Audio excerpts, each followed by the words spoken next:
Good morning. இன்னைக்கு pre மார்க்கெட்டோட analysis என்ன அப்படின்னு பார்த்தரலாம். நேற்றுக்கு நிஃப்டி 41 பாயிண்ட் நெகட்டிவாக 25,818 அப்படிங்கிற ப்ரைஸில் க்ளோஸ் ஆயிருக்கு.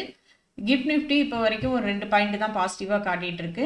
இது நம்ம மார்க்கெட்டில் எப்படி இம்பாக்ட் ஆகும் அப்படின்னா, ஒரு ஃப்ளாட் ஓப்பனிங்க்கு தான் வாய்ப்பு இருக்கு. 3 டேஸாக நிஃப்டி வந்து ஒரு டவுன் ட்ரெண்டில் தான் இருக்கு. இந்த ட்ரெண்ட் லைனில் பிரேக் பண்ணும் பட்சத்தில் 25,900 அப்படிங்கிற ப்ரைஸ் வரைக்கும் போகிறதுக்கு வாய்ப்பு இருக்கு. அதையும் பிரேக் பண்ணுச்சு அப்படின்னா 26,000 அப்படிங்கிறது ஒரு நல்ல ரெசிஸ்டன்ஸாக இருக்கும். ஒருவேளை செல்லிங் ப்ரெஷரில் கீழே வருது அப்படின்னா நெக்ஸ்ட் சப்போர்ட் 25,700 இருக்கும். அதுக்கு அடுத்த சப்போர்ட் அப்படின்னு பார்த்தீங்கன்னா 25,650 ஒரு நல்ல சப்போர்ட்டாக இருக்கும். அடுத்ததாக பேங்க் நிஃப்டி பார்த்துடலாம். பேங்க் நிஃப்டி 107 பாயிண்ட் நெகட்டிவாக 58,926 அப்படிங்கிற ப்ரைஸில் ட்ரேட் ஆகிட்டு இருக்கு.